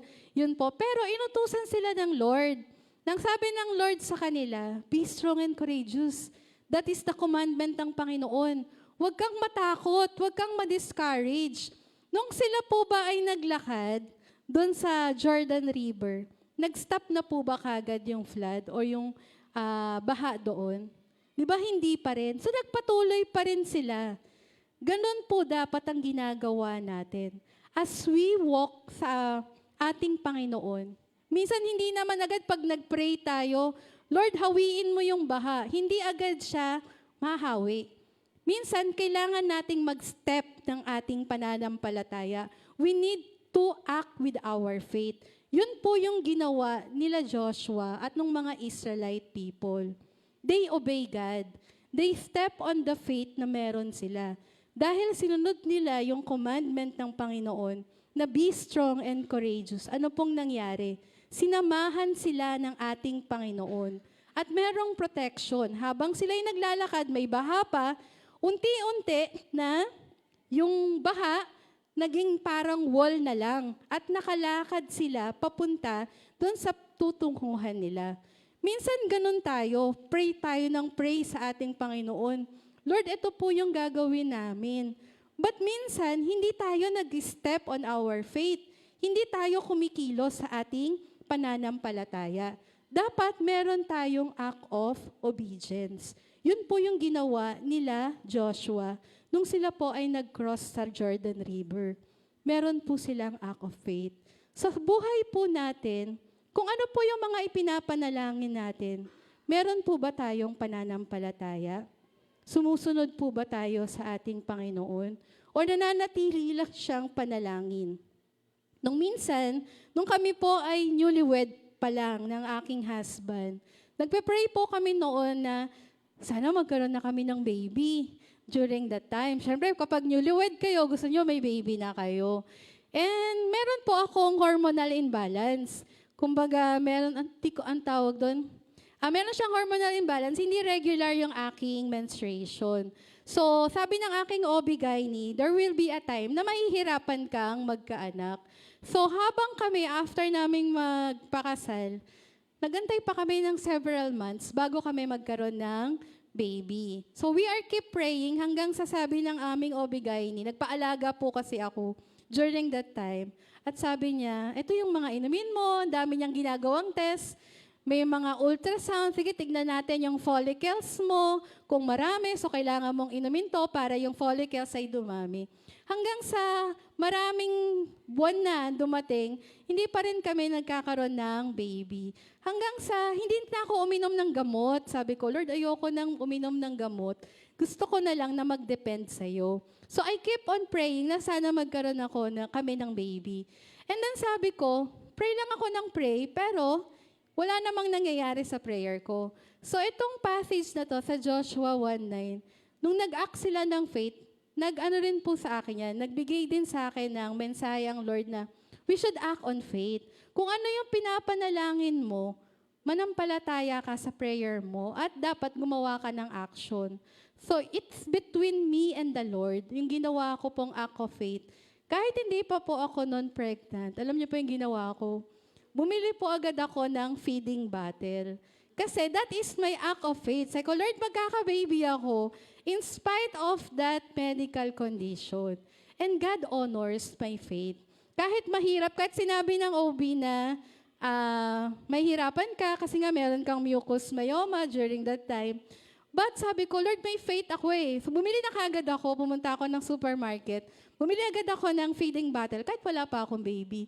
Kasi nga, naniniwala ako na pagkakalooban kami ng Lord ng baby. And after 6 months, ayun na, nagkaroon na po kami ng baby. At yung firstborn nga po namin ay si Kindness. Kasi sabi ko, ang bait-bait ng Lord.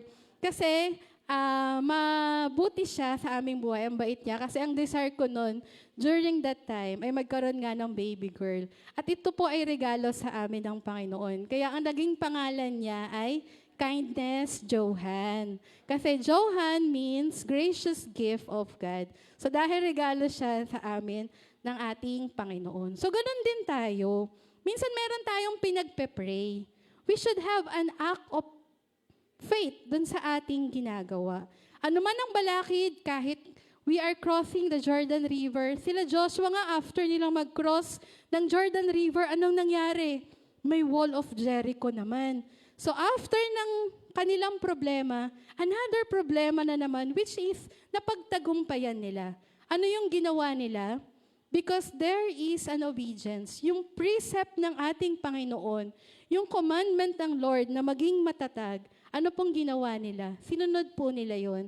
At pagkatapos, kung ano yung mga bagay na ayaw pagawa ng Lord sa kanila, hindi po nila ginawa. Ayaw ng Lord na matakot tayo sa mga sitwasyon ng ating buhay. Ayaw niya na ma-discourage tayo. There will be a lot of times na madi-discourage po talaga tayo. But God wants to trust in His presence. We can face life challenges confidently kapag meron tayong presence ng ating Panginoon. So this time, let us pray. Let's pray po.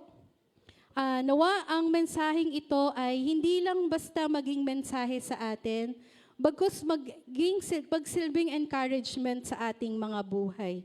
Sabi ng Lord sa Hebrews 13 verse 5, I will never leave you nor forsake you. Hindi kanya iiwan ni pababayaan man. Ano man ang sitwasyon na pinagdadaanan natin, we can do it.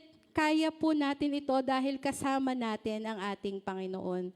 So may I request everyone to stand up and let's pray. Hallelujah, Jesus. Lord, we give you praise, O Lord God, Panginoon. You are our loving God, Panginoon. Lord, maraming salamat po. Alam namin, Panginoon, na meron kaming mga takot sa aming mga puso. Minsan po, Lord, ay napapagod na po kami. At minsan, there's a lot of challenges sa aming mga buhay na aming pinagdadaanan. Lord, here are your people, Panginoon. Ano man ang mga takot, ano man ang mga discouragement na aming nararanasan right now, Panginoon. Ino-offer namin ito sa iyo, Lord God. Tulungan mo kami, Panginoon, kung paano sumunod ayon sa iyong kalooban. Help us, Panginoon, on how to be strong and courageous. Lord, there's a lot of times sa aming mga families, nahihirapan kami, nadi-discourage kami. And even sa aming mga church, Panginoon, minsan nadi-discourage kami sa aming mga leaders, sa aming mga ka-churchmate. But Lord, continue to give us, Panginoon, an encouragement that comes from you, O Lord God. Nawa po, ipaalala mo sa amin na maging matapang kami, maging matatag ang aming kalooban, Panginoon. Kung kami man po ay may panghihina sa aming kalooban, minsan ayaw na naming mag-church, Panginoon. Minsan ayaw na naming mag-pray. Minsan ayaw na naming magbasa ng Bible, Panginoon.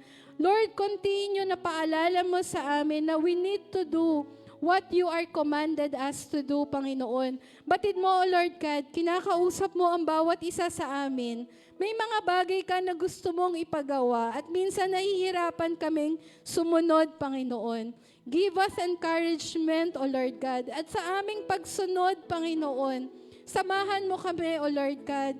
Patuloy mo, Lord God, kami na sa bawat hakbang na aming gagawin, Panginoon, there will be a protection that comes from you. There is a presence, O Lord God.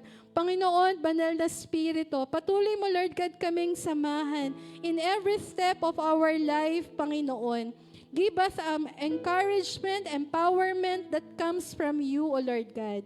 Panginoon, maraming salamat po. We continue to give you praise and worship, O Lord God. In Jesus' name, Lord, we pray. Amen and amen.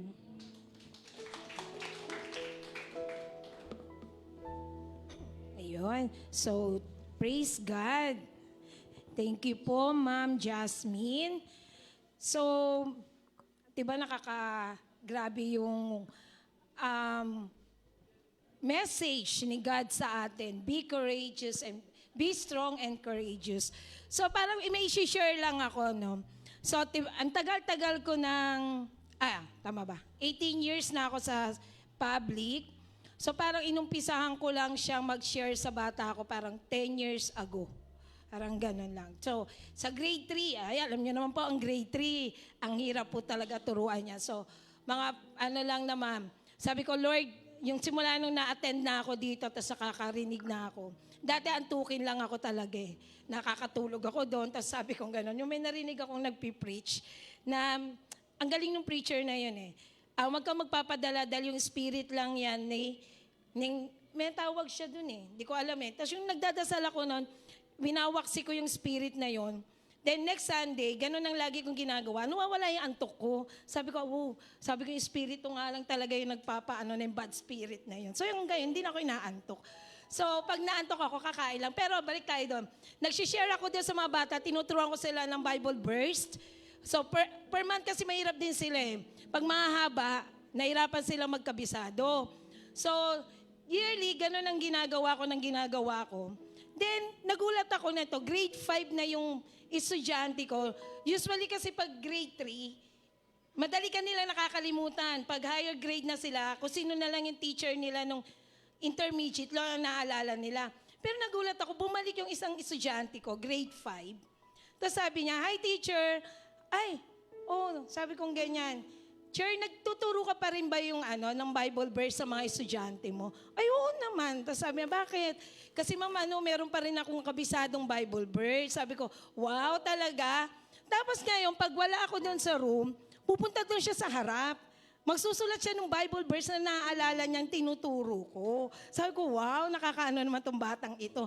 Sa susunod, sabi ko sana magtuloy-tuloy yung kanyang progress, no? Yung pagkakauhaw nila. Tas ngayon, yung mga bata ko ngayong grade 3. Dahil, lagi kong kinukwento sa kanila nung umpisahan ko sila kay yung cartoon, yung may kantang Salvation. Ano yun? Yun, Superbook. Inuumpisahan ko sila sa ganon. Tapos gusto nila yun na nakikinig sila. Tapos yung nagkaroon kami ng TV, pinapanood ko. Tuwang-tuwa sila sa ganon, tapos may lesson. Siyempre yung nagpipreach. Nagpipreach ako kahit maliliit lang yan. Tapos nagkatutuwa ako. Yung nasira na yung TV, wala na. Sabi kong ganyan, sige, kukwento na lang ako, manonood na lang akong ganyan. Gustong-gusto nila, kaganon silang ganon, no? Tapos ano yung lesson na makukuha, nag-share din sila. Tapos ngayon, dahil malapit na po yung year-end party, hindi ko pinangalanan siyang Christmas party dahil nga yung ibang relihiyon, gusto ko makasama. So sige po, year-end party tayo. Ngayon, walang exchange gift. Kasi ang nag-aaway-away, mga magulang. So ang ginawa ko, sige po, parents na lang ang magre-regalo. Maglilista na lang yung mga bata ng wish list nila. So ang ginawa, wish list. Ayan, mga simple lang naman, school supply. Tapos nagulat ako doon sa dalawang bata. Ang nilagay niya sa Bible. Pagpasa niya sa akin, teacher, sana magkaroon ako ng Bible. Wow, nagulat ako doon sa bata. Tapos yung isa Bible din. So sabi ko, Lord, sana meron akong sapat na pera, mabigyan ko tong lahat ng estudyante ko ng Bible. Sabi kong ganyan. So prayer ko talaga yun. Sana mabigyan ko sila ng yung pang children's Bible. Diba? Bata pa lang, yung pa lang, talagang yun na yung desire nila. Makagkaroon na sila ng interaction kagad kay Lord. Comics? Meron naman po. Ayun. Pero di pa po kasya ng pera natin. Baka meron mag-donate, joke lang. Okay po. So yun lang po yung talagang ang ganda po kasi nung message ni Ma'am Jasmine. So ngayon naman po, dumako tayo. Talaga naman ito mula pa nung, ewan ko kung ilang taong ko siya dinadala dito, tutulog-tulog lang siya nung baby pa siya rito. Ngayon, talagang kasama ko na siya, pinagdadasal ko din yan, na sana makasama ko, matuto din magdasal. Napakaganda nung Shabbat reading natin. Dati ako lang ang nagdadasal. Ngayon, yung sinimulan ko na, anak, ikaw naman mag-lead ng prayer. Ngayon, proud ako natatayo siya dito at siya ang mangunguna para basbasan ang ating pagbibigay. Tinatawagan ko na si Francis. Hello po. This is my first time na tatayo sa harapan at magpray, and this is a great opportunity na binigay sa akin ni Lord na ipag-pray ang offerings, and thank you Lord God for this opportunity. So, let's pray. Lord God, Father in heaven, salamat po sa opportunity na to upang parangalan ka sa pamamagitan ng mga handog na ito, parangalan ka sa pamamagitan ng aming mga sarili, Lord God. Lord God, maraming salamat po sa mga araw, sa araw na ito at sa mga araw na darating pa. Maraming salamat din po sa buhay at sa mga buhay na binibigay niyo po sa amin araw-araw.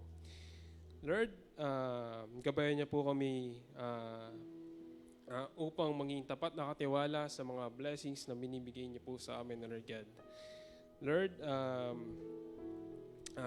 tulungan niyo po kami na maging mapagbigay, maliit man o malaki, Lord God. May our blessings be honored to you, Lord God, and these blessings helps those who in needs. In Jesus' name I pray. Amen and amen and amen. It is coming from my heart, praising thanks unto you, Lord, for all the things that you have done. I'm grateful for your love. I give you the praise. I'm counting my blessings. I just can't keep it to myself. When I thought that he had done too much, oh, Jesus did it again. I can tell it enough. Oh, oh, oh. Shout it loud from the mountaintop. I can tell it enough. Oh, oh, oh. Shout it loud from the mountaintop. Ayun. So, thank you. Thank you. Ayan, ito po ang ating Shabbat reading na talaga naman nagiging gabay natin sa pang-araw-araw at the end of. So malapit na tayo matapos sa Genesis. So pagpatuloy po tayo magpalago sa presensya sa mga salita ng Diyos. So inaanyayahan ko na po ang lahat na tumayo at tinatawagan ko po ang pagbibigay ng priestly blessing sa atin. Walang iba ang ating Sister Dayan.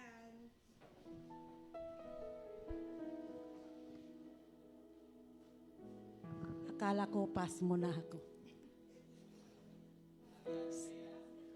Sige po, tayo ay mananalangin. Itaas muna natin ating mga kamay at magpasalamat tayo sa Panginoon sa ating buhay, sa kanyang mga salita. O sige, sabihin nyo na kay Lord, maraming salamat po sa lahat sa umagang ito. Panginoon, sa iyong salita, sa iyong makapangyarihan, Panginoon. Lord, lead us, Lord. Thank you, Abba, Father. Oh, shikarara baba baba shada. Panginoon, maraming salamat, Panginoon, sa araw na ito. araw na ikaw, Panginoon, ang patuloy na nangunguna sa iyong mga anak. Lord, ikaw po, Panginoon, ang aming Diyos na makapangyarihan at dapat naming sundin ang iyong mga utos na iyong mga salita sa amin, Panginoon. Sige po, itaas ang ating mga kamay. The Lord bless you and keep you. The Lord make His face shines upon you and be gracious to you. The Lord lift up His countenance and give you peace. Maraming salamat sa iyo, Panginoon. Lord, lead us, Lord, every day in our lives. Patuloy mo kaming gamitin, Panginoon. At dalangin po namin sa iyo, Ama, ang mga click na pinag-aralan namin, Panginoon, ito'y magiging materialize, Panginoon, at lalago, Panginoon, ng iyong gawain. Maraming salamat, Ama. Itong aming dalangin sa ngalan mo, Pinoong Isus. Amen. Amen. Amen. God bless you all. See you next time.